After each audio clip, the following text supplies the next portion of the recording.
précipitations orageuses étaient attendues dans une atmosphère très instable, avec une instabilité à 1500 joules par kilogramme. Des sommets relativement froids vers moins 60 degrés pouvaient également avoir lieu. À partir de 11h, en finissant les cours, je décida d'aller rejoindre mon pote qui allait m'assister aujourd'hui dans cette chasse. Nous partons vers 11h et nous allons dans un premier temps sur le spot à côté de Sarian pour voir une petite monocellule relativement isolée qui nous lâcha quelques petits éclairs. J'en ai eu qu'un en vidéo, je vous le laisse. Après cela, un gros repositionnement 50 km plus au sud pour les cellules qui arrivaient depuis le massif central. Et c'est à partir de là que tout a dégénéré, je vous laisse en profiter.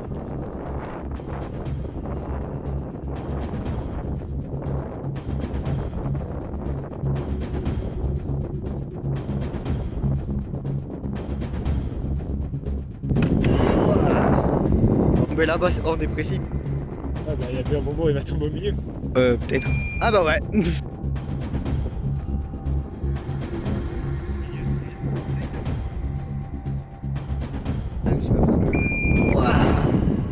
J'espère la choper parce que là... Non, par...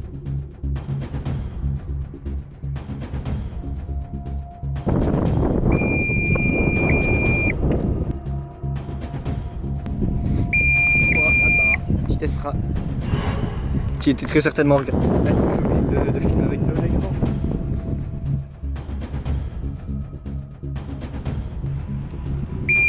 Ouah.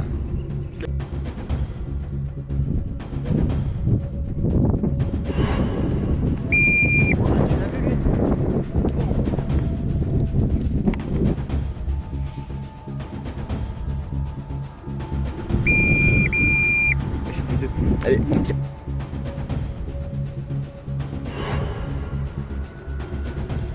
à partir de ce moment, nous essayons de repasser devant l'orage, mais un manque de choix stratégique nous faisait faire un gros détour et nous n'arriverons pas à repasser devant, mais nous avons quand même de belles ambiances dessous, notamment avec des beaux éclairs et comme on peut le voir ici, un potentiel gros tuba juste au-dessus de nous, avec une zone de rotation relativement marquée.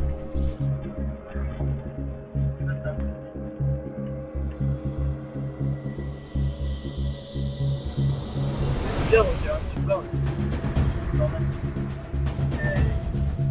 Pareil.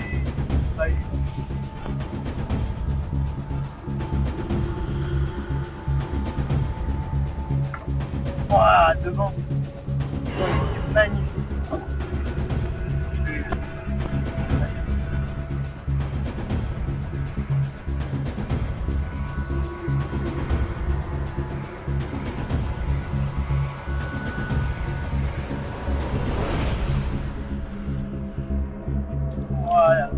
C'est sur ce double impact que l'on se quitte.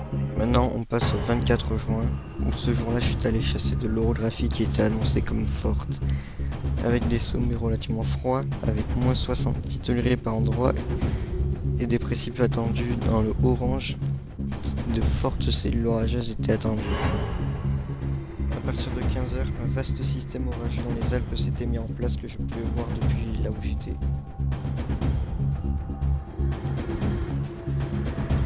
Malheureusement, ce n'était pas encore parti depuis ma position, mais voici déjà ce que je voyais. On voyait plein de cumulus congestus, signe d'une très forte instabilité dans l'air, et on voyait également des enclumes au loin.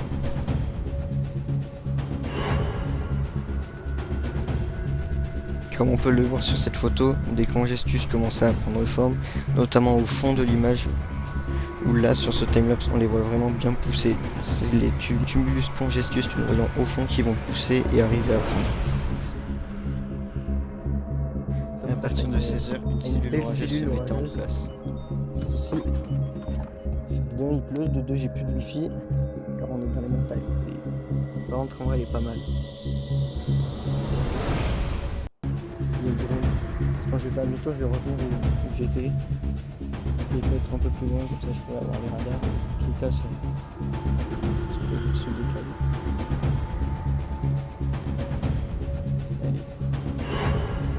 Mais ça part bien. C'est l'étape pour la suite. Mal à ça.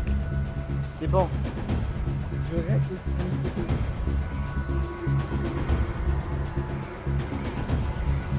Ah, ouais, le pozo, viens voir.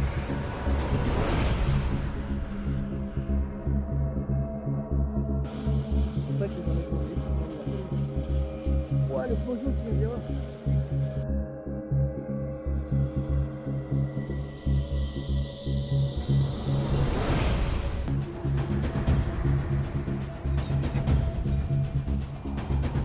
Évidemment, la série de déplacement, je vais être d'accord avec toi, mais. Ah bah là, c'est pas ça qui se passe. Attends, ça se passe en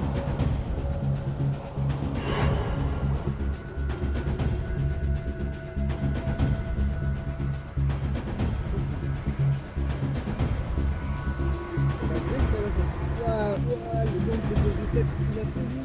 Il a fait la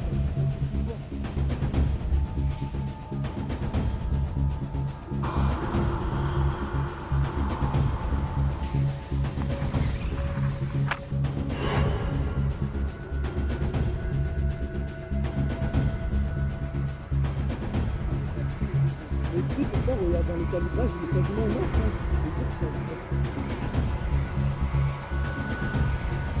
Incroyable. Ah, le projet.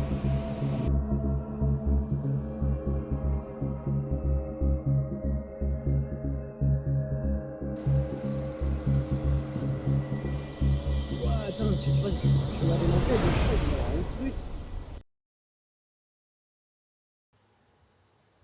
Ouah. Les ouvrages. Là, ben,